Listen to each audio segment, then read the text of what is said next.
რთული თამაში გამოვიდა, ძალიან ცუდი თამაში ჩავატარეთ მთლიანობაში, რაც კი მომზადებული ქონდა თამაში, ზუსტად ვიცოდით. ინფორმაცია ქონდა ამ გუნდის შესახებ, მე თამაშის წინას ვთქვი, აბსოლუტურად რადიკალურად სხვა რაღაცა გავაკეთეთ მოედანზე. რა თქმა უნდა, თავის მართლება შეგვიძლია, ვილაპარაკოთ იმაზე, რომ ტრამირებული მოთამაშეები ყავს, თამაშის მიმდინარეობისაც ნახავდით ალბათ, რომ სულაბერძენ ტრავმა მიიღო და გამოგვაკლდა.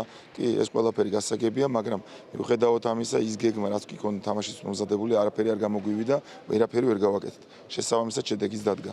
ეხლა ზუსტად მაგი უთხარი ბიჭებს გასახდელში, მე პირადად გრძნობ ამ გუნდის დამარცხება ჩვენ შეგვეძლო დღეს და თუ დღეს არა, მაშინ წავალთ ჩეხეთში იმის რომ დავმარცხოთ იქ.